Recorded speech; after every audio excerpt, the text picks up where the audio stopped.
welcome. This is our interview with Vicki O'Leary and this is Mindful Mothers. So we are just discussing a little bit about different techniques and ways of understanding, or what's the word for it? I think maybe not understanding, but experiencing motherhood in its multitude of realities and the different ways that we all mother or parent, and the consciousness around that of being aware of different avenues that we can take or that are happening.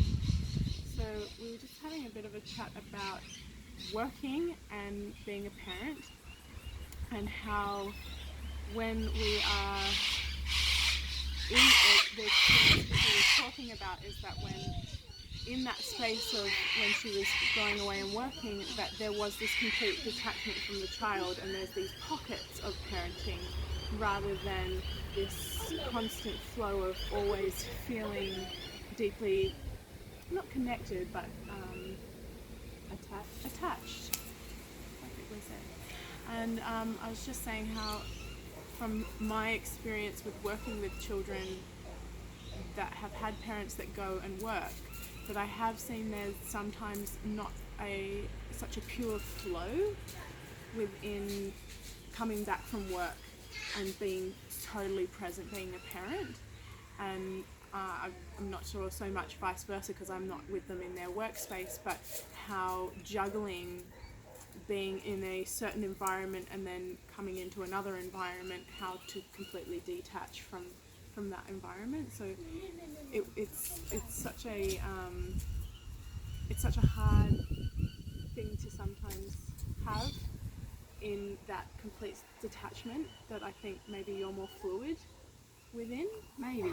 I think after being at home with children for a long time, the thing I learned the most was about being present.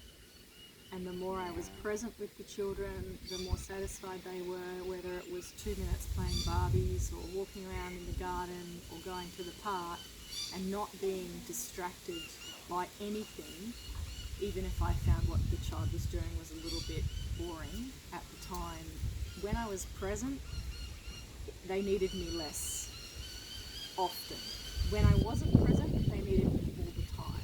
So if I think about that in terms of juggling, working and then coming home, it was a matter of coming home and being present in those moments with the child as the priority. And once they felt that you are their world, then the satisfaction was created, and they didn't have a sense that you were out of their life, that you were always in their life. But cultivating being present with children is not necessarily the easiest thing, because we as adults want to keep being stimulated by things around us, and there's always more interesting things than sitting and digging in the dirt or making sandcastles in the sandpit. But those are the moments, and it doesn't take long. And I think that's what I really learned, is just it's only a short time that you give that wholehearted attention. And that would be how I would see transitioning work, being present at work, being present at home, and not being in two places when you're meant to be in one. So would you even say that through that, even, I mean, it doesn't always have to happen within being a parent, but the first years of being in your children's life, that you really cultivated what it is to truly be present, so then when you did start working, you had this tool of presence to be able to move more fluidly? I'd love to say yes, but I'd say it was a bit more trial and error than that, and that after being at home for a long time and feeling the constant need of the child, because I was at home with them, and the neediness was so forever, that I guess eventually I worked out that need was there because I wasn't being present. And so it came as a result of me turning things around and going, well, why am I feeling so drained of energy, or like everything's going to this child? It's because I'm not being present. And as soon as I learnt to be present, then everything shifted, and I didn't have that feeling that I was always on call at home. Totally. So yeah, I'd love to say I learnt that in the first 30 seconds. No, but definitely not in the no, it was years before that.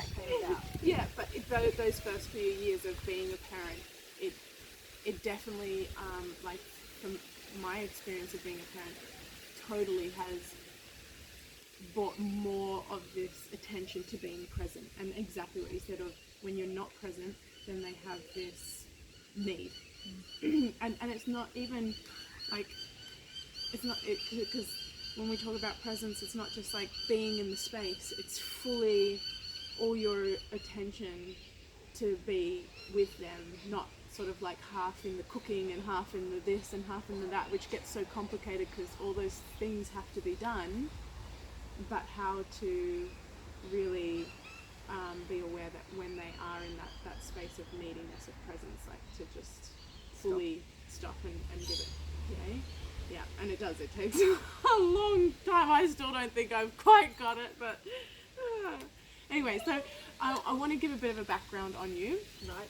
So Vicki here is an incredible and amazing soul. We kind of just jump straight in there because we always have amazing conversations, and I thought it was an important one to talk about because particularly in this day and age, a lot of mothers and women are going to work a lot earlier with their children, and that feeling of either the mother feeling separate from the child when they're at work, or coming home and not fully feeling like they are.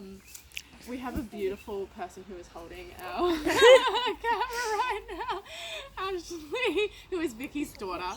So thank you, Ashley. And yeah, so it's just a little bit about how to, I guess, what would you say would be the best way to manage that within Being present. Yeah, and with particularly for mothers who at a much earlier age of the child, who do have to go straight into work and find that pressure of moving between the two.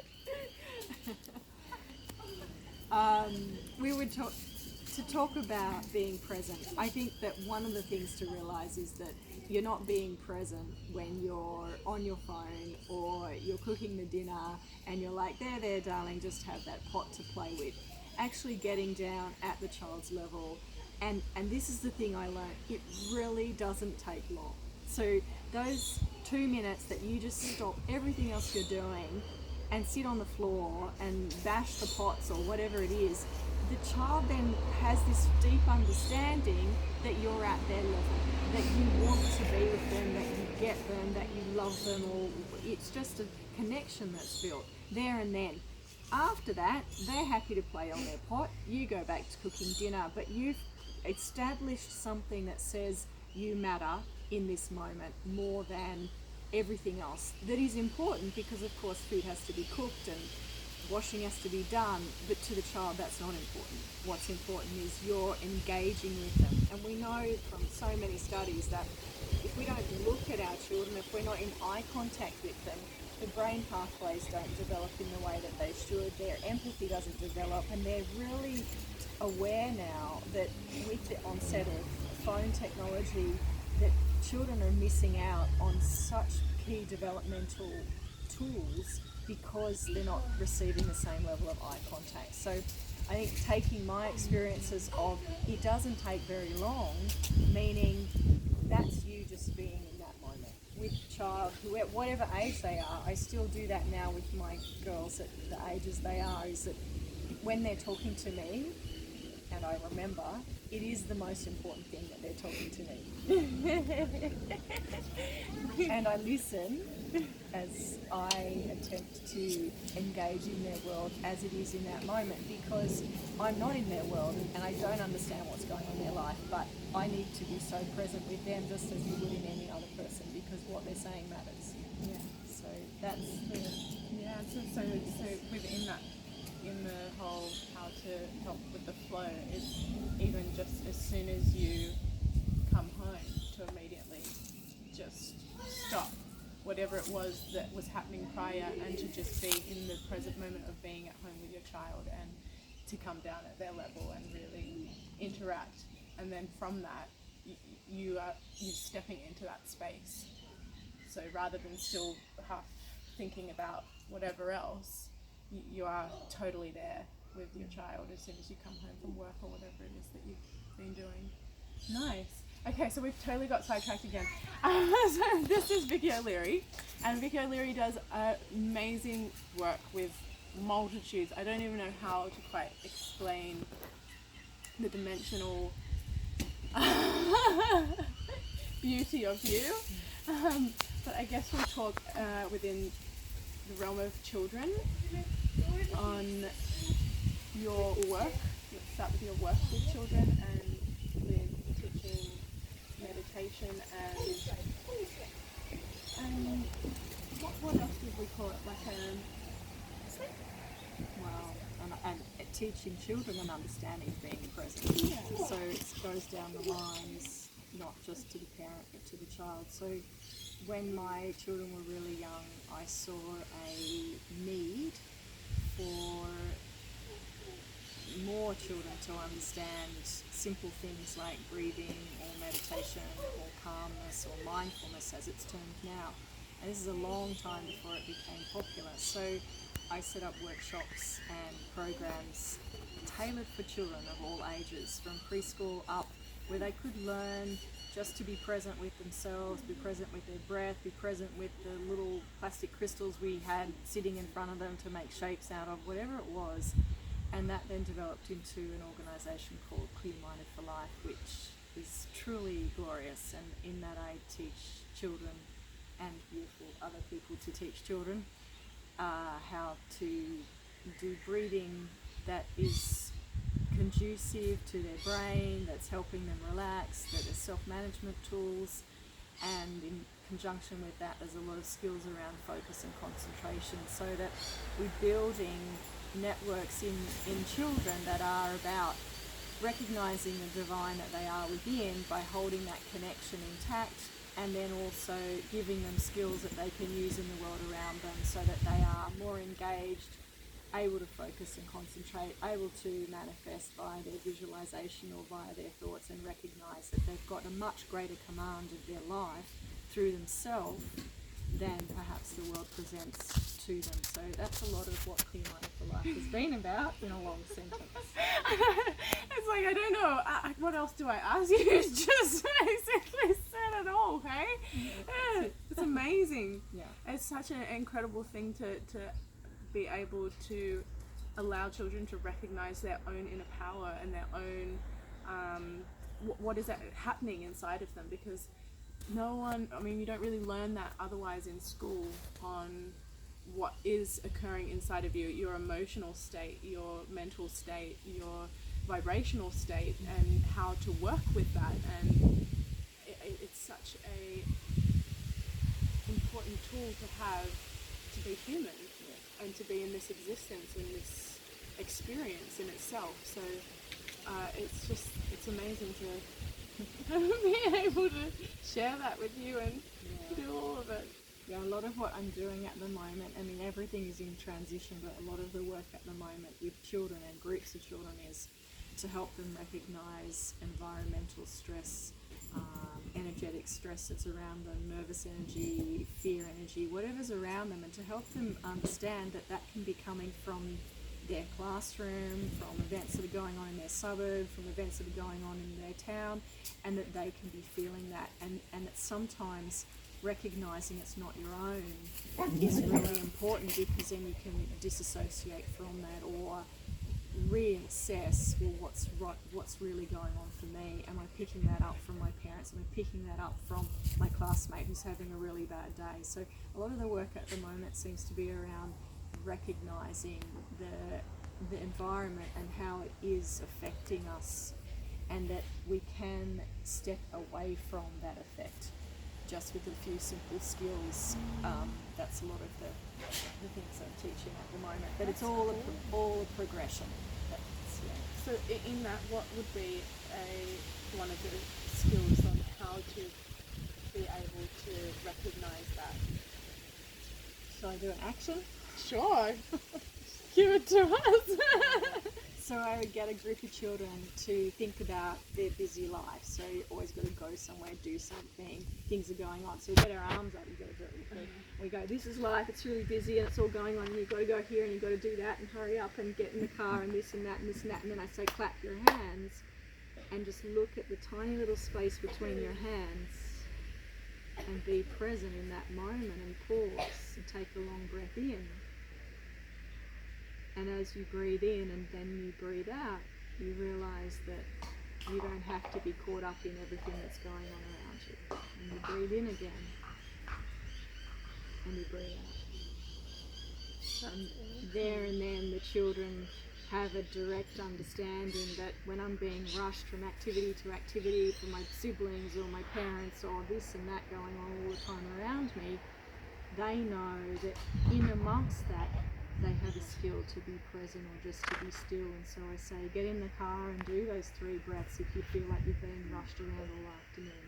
So that's one of the things I've been teaching quite a lot lately, is just moving past external stress and being quiet in yourself for a moment. Yeah, you can feel it in your body of like, so when you're shaking your arms around, you know, there's like this high activity that's happening within the body and it's really moving.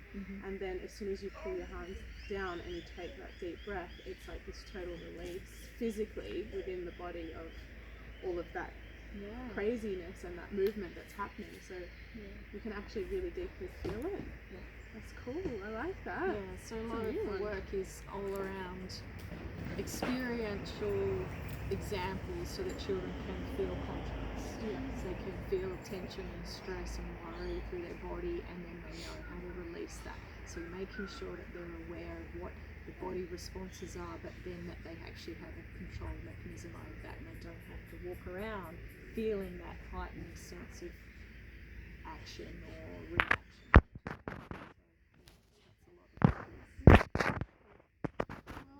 The other thing that I would like to talk to you about is you have books that have just come out.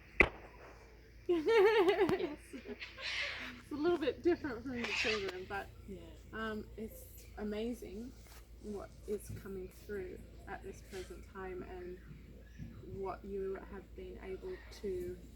How long has it taken you to bring these books out?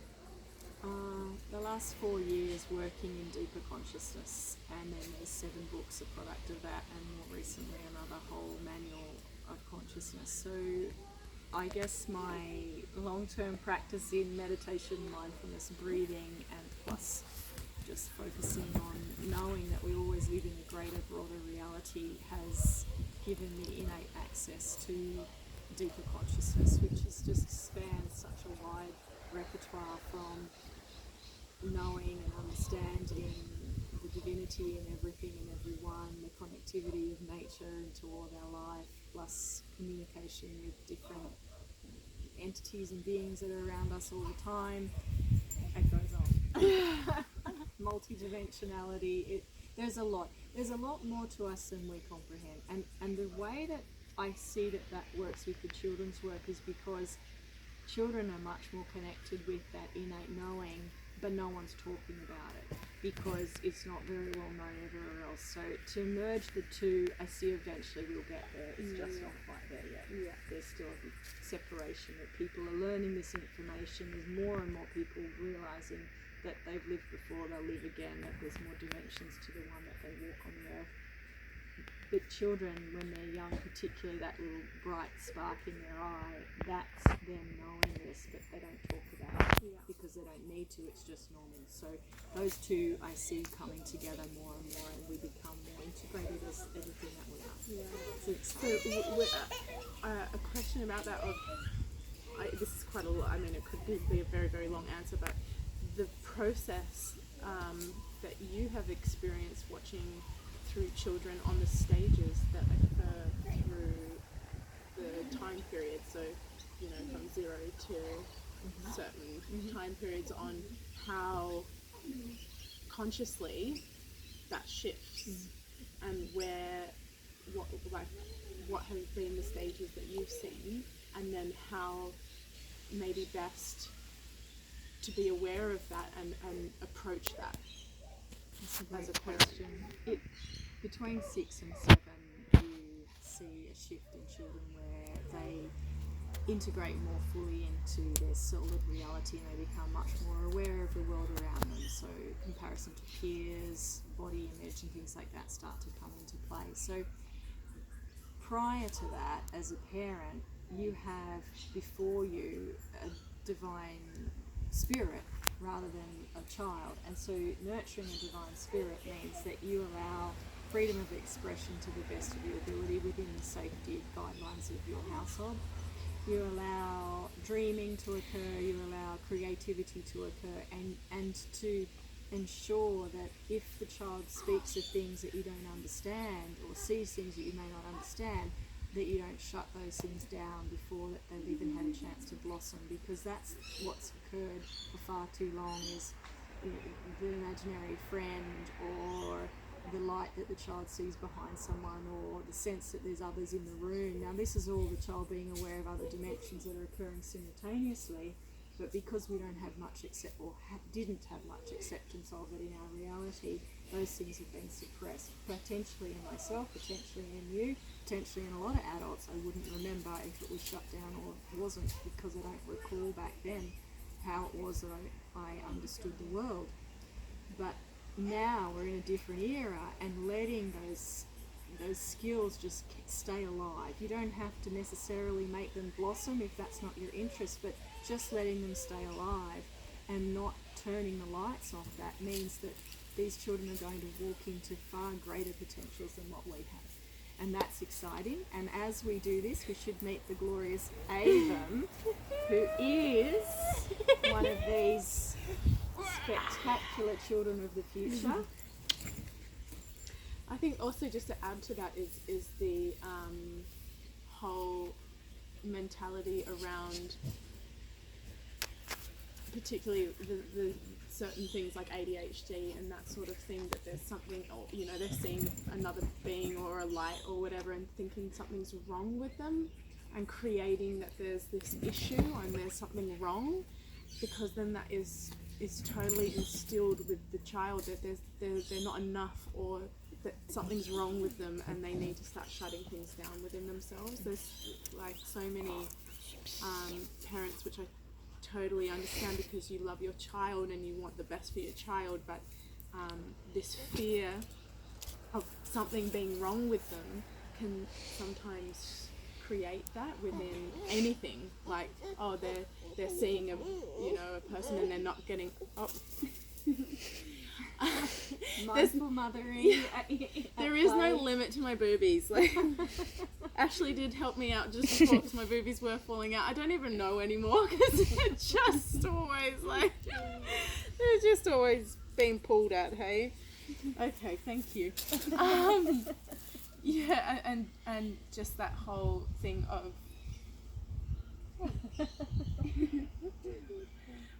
fully accepting and opening to the expression of your child, and not having it to have to be in the guidelines of what we conceive as normal a lot of the time. Having worked in many schools, it sounds easier than it is, because when a child has a lot of behaviour issues, parents do a lot of things to try and cope with that. So I wouldn't presume to understand the idiosyncrasies of those relationships. But what I have seen is that some children have extraordinary skills that don't fit into the school system. And one boy, terrible behaviour when he's at school, doesn't like being at school, very, very friction oriented to the whole class. I walked in and he had taken the whole box of pencils and constructed the most unbelievable three-dimensional object I'd ever seen. How he could interweave them and make sure they all stayed together, I didn't know. So there's an exact example of how his mind is working outside of the system, but he's in the system and he therefore doesn't fit in the system. We aren't there yet, and we will get there in being able to educate children of the future that have different skill sets and different needs. And I'm actually meeting with a lady this week whose whole life work is about bringing children of the future and education with a new vision all around the world. So I think that there's a change occurring, we're just not quite there. Yeah, and you can see within that how actually for parents it is such a struggle with a lot of of those behaviours, but when they are in the right environment, how that would then take so much stress off the child, take so much stress off the parents as well, because I mean that stress that is being held. All natural. Thank you. I know you like to hold the other one. Yeah, the stress that's built up within the schooling system, and when they're not quite fitting in, then can be transferred into the house as well, because it's held. I think really what we need to appreciate is we're in a changing world, and that children are changing really rapidly, and that there has to be a bit more scope for understanding that they don't think the way that we do, and that they have skills that are far surpass what our education system has in its capacity at the moment, but we're just not able to teach them those skills because they're out of our scope. So this is a great exciting time where we're ready for change, but it's got to start from bringing some loose gifts forward so that we start to observe what's happening with children who don't think like everyone else. Yeah, beautiful. Okay, so we might close it off soon. Where, if people would like to get a hold of your books? Yep. So there's two, actually probably you the best in website is my own website titled Vicki O'Leary, so VickiOleary.com, and on that you'll see a lot of the work that I do. The other organisation with the children is clearmindedforlife.org. So that is enough about me. Awesome. Thank I you. feel like I literally didn't even need to say much at all. You just have such awesomeness to say. I just can sit back and relax. So that's so cool. Thank you. And one last thing, if there is anything extra that you would like to add on anything at all. I think that you've been very humble about herself. So in watching Emily parent, she is an extraordinary mother in ways that I never understood when my girls were young. So I think that she's certainly testimony to how children are going to be integrated into the future with parents who have this awareness. So that's the magic that I see coming, is that it's all developing, it's all moving forward. And you know, one day she'll be a mum and she'll be totally different to what I was, to what Emily was, because everyone's a product of our understanding. So it's exciting times. Yeah, I think actually, thank you for saying that. That's so kind. What I would like to sort of add to that is just I think that's a huge reason on why I wanted to create this Mindful Mother, because, and not just it be about me, and have this collective family of different parenting skills, because a lot of the time there is no guide to how to parent, or you know what to do, and the potential in what is available for a parent,